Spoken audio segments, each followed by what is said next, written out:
Evening News. Ce lundi 30 août 2021, la MINUSMA a publié sa note trimestrielle sur les violations des droits de l'homme. Et selon cette note, les violences contre les civils ont augmenté de 25%. Dans cette édition, nous recevons un invité en la personne du Dr Mamadi Sissoko, constitutionnaliste et professeur à l'ENETP, École normale d'enseignement technique et professionnel. Nous parlerons de l'affaire de l'avion présidentiel et des équipements militaires, affaire au sujet de laquelle l'ex-premier ministre Soumeïl Boubèye Maïga a été placé sous mandat de dépôt.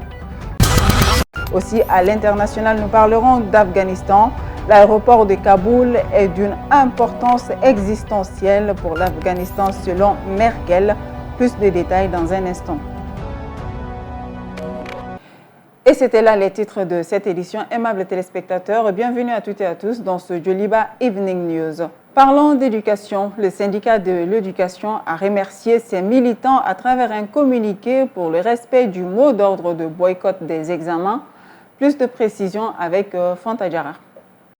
La synergie des syndicats enseignants maliens a remercié ses camarades pour le respect du mot d'ordre de grève pour la satisfaction de ses revendications. Le contexte scolaire a été marqué par des troubles. Toutefois, le gouvernement a pu sauver l'école en organisant les examens de fin d'année sans les enseignants signataires du 15 octobre. Dans un autre registre, la correction inquiète les candidats, mais aussi les parents d'élèves. Ainsi, le gouvernement a établi une liste de correcteurs pour accélérer la dynamique en faveur de la nouvelle année scolaire prévue en octobre prochain. Par ailleurs, les syndicalistes annoncent des actions qui seront engagées dans les jours à venir en prévision de l'année prochaine. Depuis un certain temps, le peuple malien assiste à des grèves à répétition, des élèves et des enseignants. Du coup, le gouvernement arrive chaque fois à sauver l'année scolaire, mais sans école. Comme annoncé dans les titres, nous en arrivons à la partie invitée du jour de ce journal. Et comme invité, nous recevons le docteur Mamadou Sissoko. Il est constitutionnaliste et professeur à l'ENETP, École normale d'enseignement technique et professionnel. Docteur Sissoko, bienvenue. Merci, madame. Merci d'avoir répondu à notre invitation. Tout le plaisir est pour moi. Merci. L'entretien va porter sur le dossier de l'avion présidentiel et des équipements militaires, une affaire qui défraie la chronique actuellement. Au sujet de cette affaire, l'ex-premier ministre et l'ex-ministre des Finances ont même été placés sous mandat de dépôt. Alors, pour éclairer nos téléspectateurs, la lanterne de nos téléspectateurs, d'après la Constitution malienne, le président, le premier ministre et les ministres, c'est plutôt la haute cour de justice qui est habilitée à les entendre dans ces genres d'affaires. Et ici, c'est plutôt la Cour suprême qui s'est saisie du dossier. Bien, avant de répondre à la question, je voulais vous dire d'abord qu'il y a la polémique parce que tout simplement, l'enrichissement illicite, la lutte contre l'enrichissement illicite constitue aujourd'hui une préoccupation mondiale. Ce n'est pas national, mais c'est mondial. Puisque dans la définition de l'enrichissement illicite, il faut noter la corruption, la concussion, les trafics d'influence. Ce sont des éléments qui viennent définir l'enrichissement illicite. Donc c'est un phénomène aujourd'hui qui gangrène notre société et personne ne peut ne pas encourager cette lutte-là. Cependant, cette lutte doit être menée dans un cadre régulier, dans un cadre légal. Et c'est ça la polémique. La polémique est à ce niveau-là. Est-ce que la procédure utilisée aujourd'hui au Mali est-elle régulière? Exactement. En d'autres questions, est-ce que la Cour suprême est à même habilité aujourd'hui, au regard de l'article 95 de notre Constitution, notamment la Constitution du Mali de 92, la Cour suprême est à même de juger aujourd'hui pour des faits commis durant l'exercice de la fonction ministérielle ces infractions-là. Exactement. Voilà la question. Et sur la question, il y a vraiment des débats. Il y a des débats à tous les niveaux, au niveau des universités, au niveau des cercles politiques, et à tous les niveaux, parce que l'objectif est le même. c'est de parvenir à la paix et à la justice. Alors, que dit la Constitution? Je ne vais pas vous inventer, je vais vous lire l'article 95. Vous allez comprendre. On dit la Haute Cour de justice est compétente pour juger le président de la République et les ministres mis en accusation devant elle par l'Assemblée nationale pour haute trahison ou en raison des faits qualifiés de crimes ou délits commis dans l'exercice de leurs fonctions, ainsi que leurs complices en cas de complot contre la sûreté de l'État. Et aujourd'hui, c'est la première idée. Deuxième idée, la mise en accusation est votée par scrutin public à la majorité des 2/3 des députés composant l'Assemblée nationale.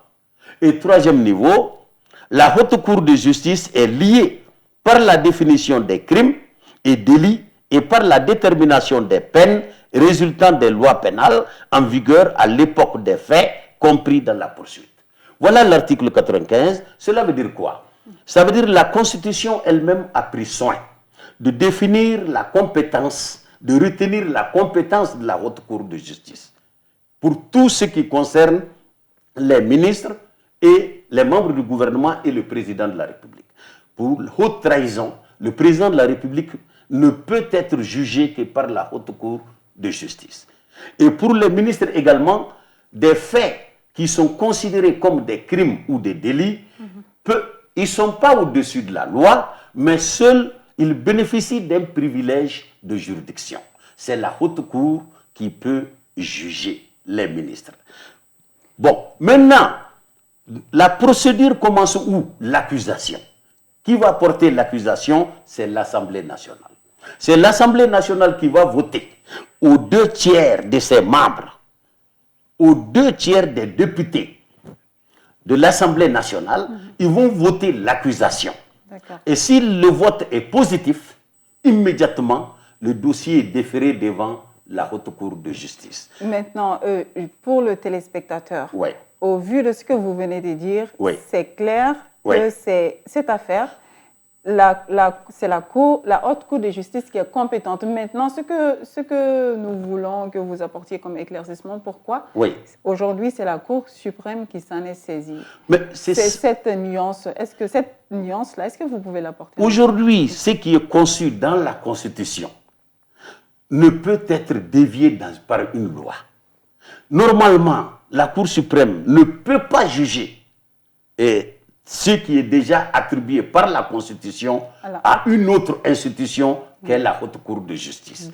Mais cependant, les arguments qu'ils avancent, ils disent qu'il y a une jurisprudence ou des jurisprudences qui permettent à la Cour suprême, mais je dis que la jurisprudence... Cette jurisprudence par rapport à la Constitution, est-ce qu'elle est valable? Non, les jurisprudences ne peuvent pas s'imposer dans la mesure où le droit positif a déjà répondu, a déjà fourni la solution de la question.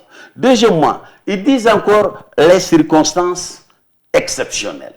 Les circonstances exceptionnelles sont gérées à l'article 50. Lorsqu'il y a des circonstances exceptionnelles qui nuisent au fonctionnement des institutions, le président de la République, après un message, décrète l'article 50 et il prend les pleins pouvoirs. Donc là aussi, ça ne peut pas prospérer.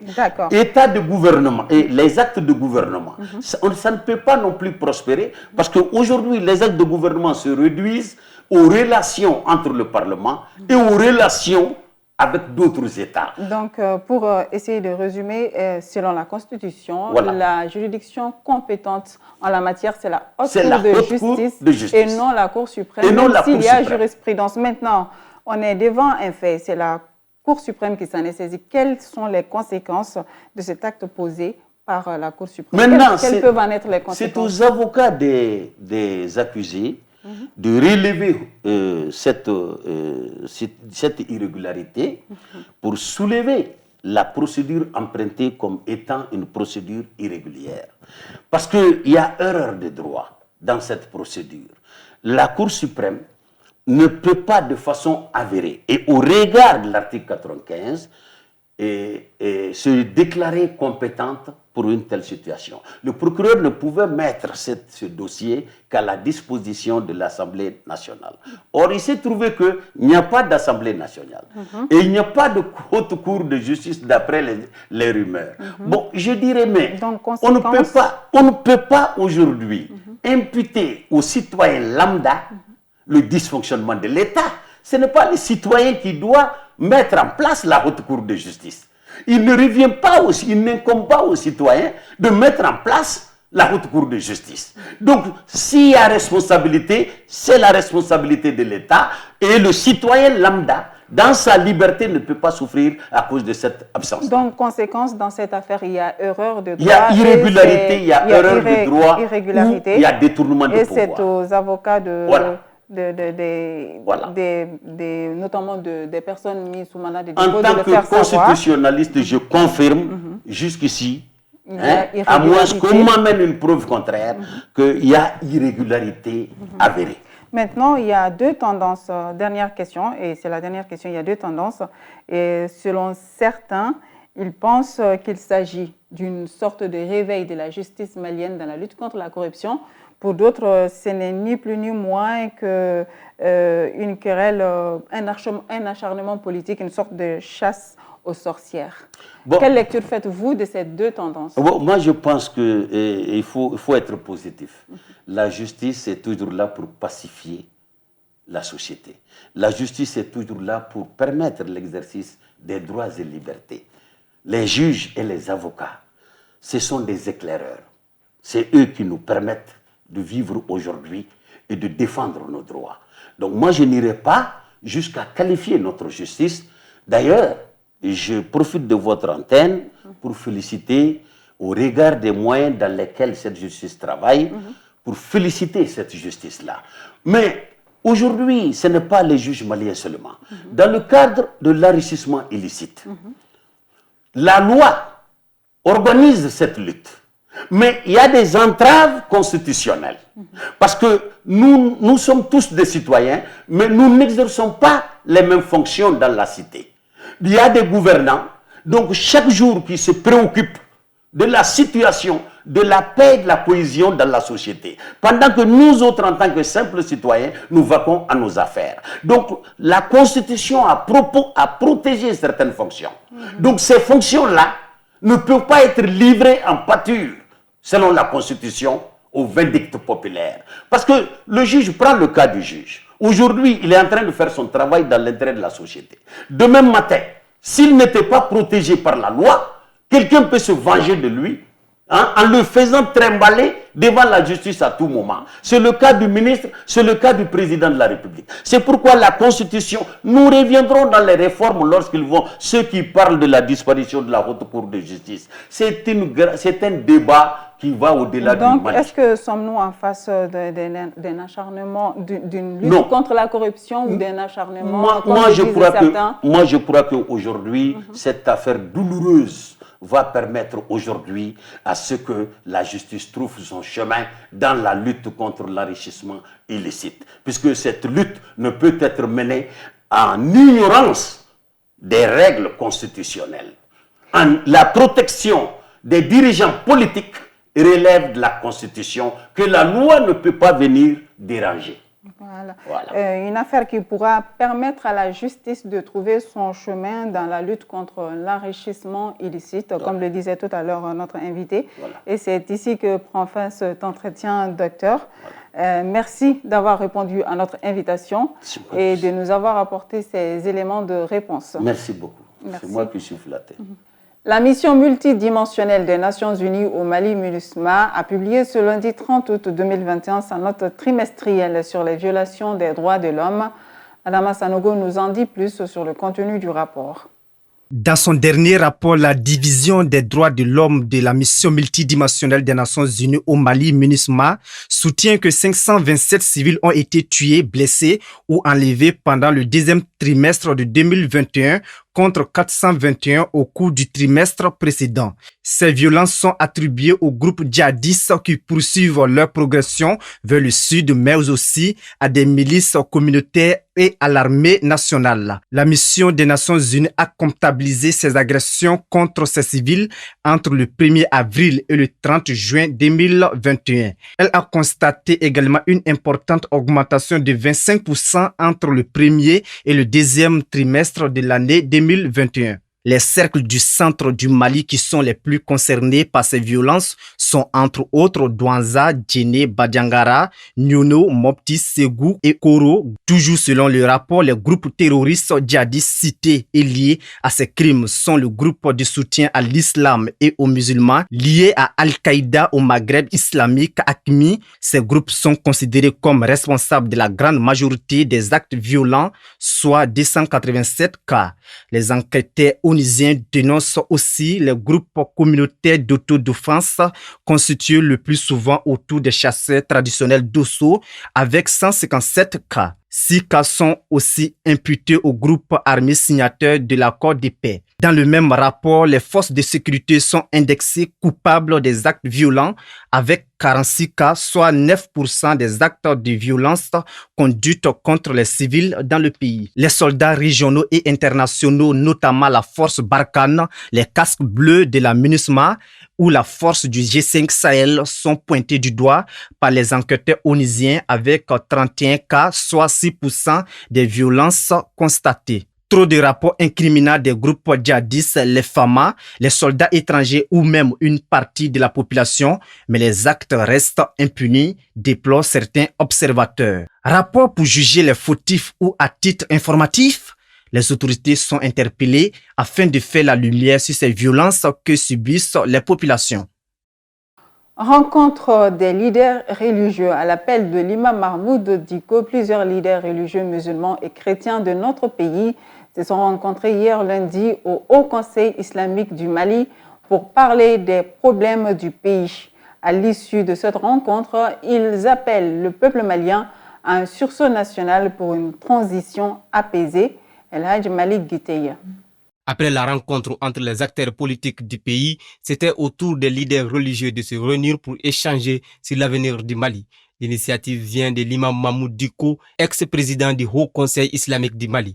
À son appel, plusieurs leaders religieux musulmans et chrétiens, dont les cardinals Jean Zerbo et le révérend Nou Ag Infa Yatara, se sont rencontrés au Haut Conseil islamique du Mali.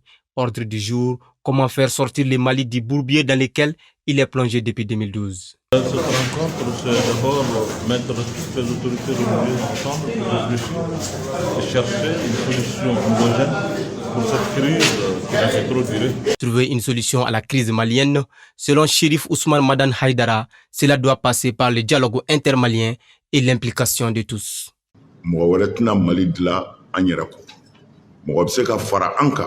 Personne ne viendra construire le Mali à notre place. Les autres peuvent nous aider, mais pas construire notre pays à notre place. Arrêtons les querelles.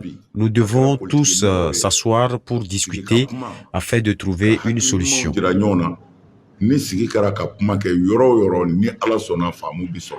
Même son de cloche pour le cardinal Jean Zerbo qui appelle les Maliens à l'union sacrée.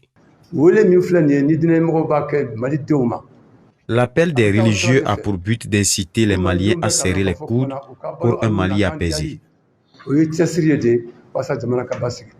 Auparavant, ces mêmes leaders religieux s'étaient rencontrés le week-end dernier au domicile de Chérif Ousmane Madan Haïdara, toujours pour discuter des questions concernant le Mali.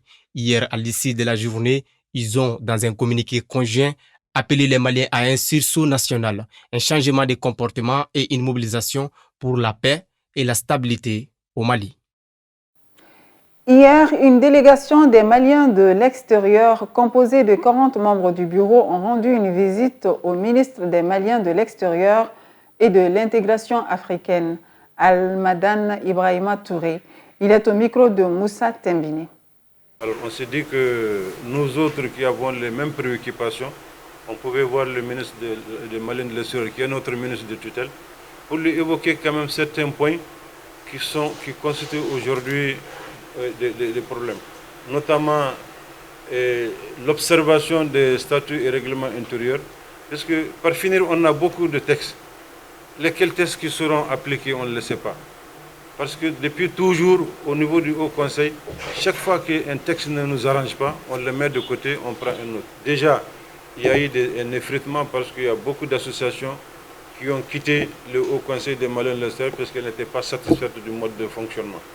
Aujourd'hui, on doit changer la gouvernance. On doit s'approprier nos textes, les adapter à nos réalités. C'est pourquoi aujourd'hui on est venu voir le ministre de Malin-Lester pour lui exposer toutes ces préoccupations-là. Fort heureusement, on a trouvé une oreille attentive.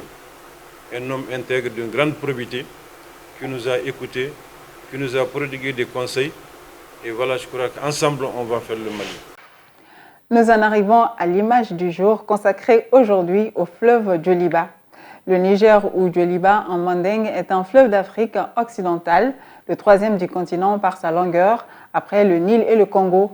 Il prend sa source entre la Sierra Leone et la Guinée à 800 mètres d'altitude au pied des monts Loma pour, après une grande boucle aux confins du Sahara occidental, se jeter dans l'océan Atlantique au Nigeria. Son cours traverse ou borde 6 États, la Sierra Leone, la Guinée, le Mali, le Niger, le Bénin et le Nigeria, parmi lesquels 2 tirent leur nom directement du fleuve, le Niger et le Nigeria.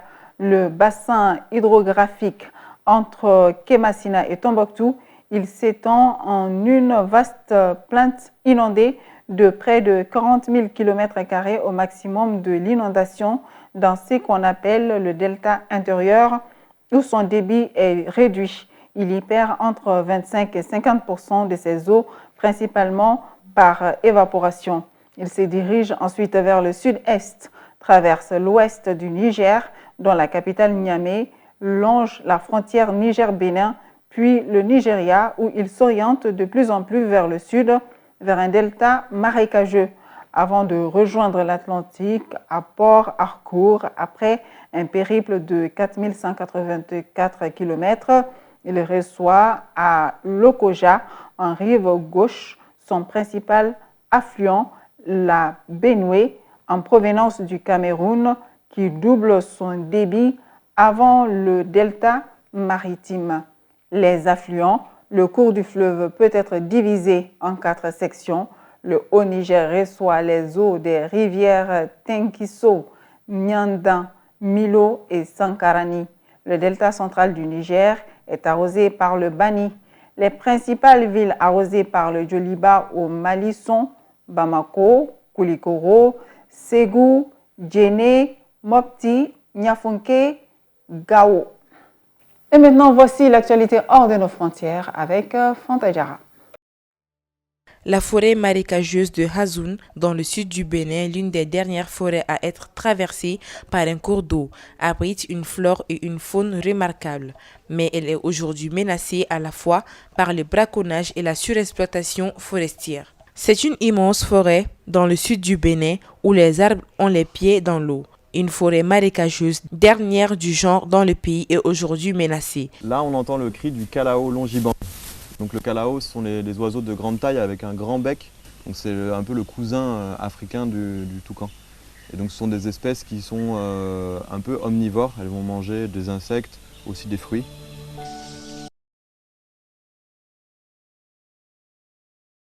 Bien cachées dans cette végétation dense, plus de 160 espèces animales cohabitent. Quand vous allez à Zogodomé, vous constatez au bord de la route, les gens amènent des varans, des céphalopes et autres. Ils les tuent où? Si ce n'est pas dans les plantations, ce serait dans cette forêt. Sur ces 2945 hectares, en espace boisé forestier qu'il reste, nous on estime plus ou moins à 500-600 hectares. Si on les appuie pour faire l'agriculture, le maraîchage, le petit commerce autour, si on les appuie surtout pour faire du tourisme dans cette forêt, si on les appuie pour aménager des espaces, pour produire des essences. Angela Merkel juge que l'aéroport de Kaboul, désormais sous contrôle taliban, après le retrait des États-Unis, était d'une importance existentielle pour l'Afghanistan et son soutien médical et humanitaire. Cet aéroport est d'une importance existentielle pour l'Afghanistan car sans lui, aucune aide médicale ou humanitaire ne peut parvenir, ce qui signifie qu'il est aussi de la plus haute importance pour l'action des États-Unis. Il est ensuite question de savoir dans quelle mesure des évacuations ciblées d'Afghanistan pourraient également être possibles par voie terrestre, avec les papiers nécessaires. Les États voisins sont certainement encore un peu réticents, mais nous continuerons à travailler sur cette question.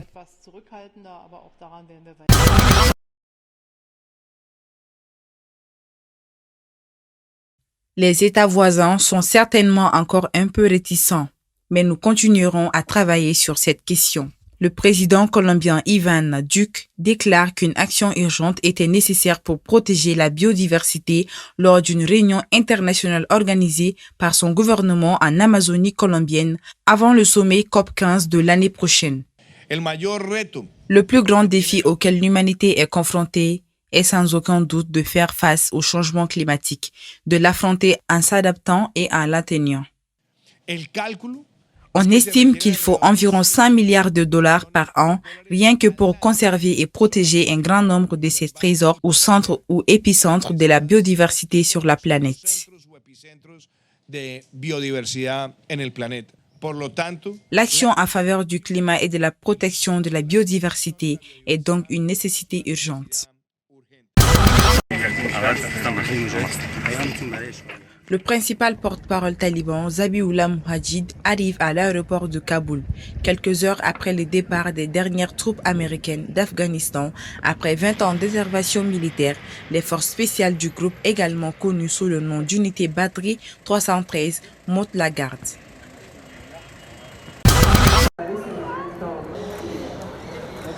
À l'occasion de la Journée internationale des personnes disparues, une rue de Buenos Aires a été rebaptisée.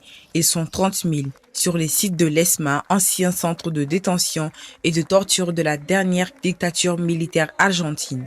On estime que 30 000 personnes ont disparu au cours de la guerre sale, menée pendant la dictature militaire argentine de 1976 à 1983.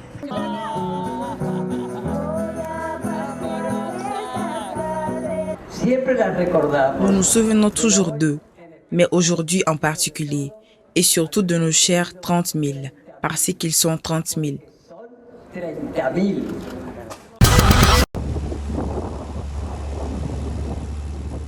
Électricité coupée, rues inondées, toits arrachés. Les habitants de la place en Louisiane mesuraient lundi l'ampleur des dégâts causés par le passage de l'ouragan Aïda. C'était aux environs de 22 heures et tout d'un coup, l'eau s'est engouffrée dans la maison, alors on a paniqué. Mes grands-parents vivent juste là, à 2 maisons plus bas. On a pris tous nos vêtements et embarqué tout ce qu'on pouvait. On a juste commencé à récupérer des petites choses par-ci par-là, mais je suis content qu'on s'en soit sorti, vous savez. Les choses matérielles m'importent peu. Je sais qu'il faudra du temps pour le réparer, mais ça fait mal et de voir mes enfants effrayés comme s'ils l'étaient hier soir. J'aurais vraiment aimé partir et ne pas avoir à vivre ça. C'était horrible. Aimables téléspectateurs, c'est la fin de ce Djoliba Evening News. Merci à toutes et à tous de l'avoir suivi. Excellente suite de programmes sur Djoliba TV News.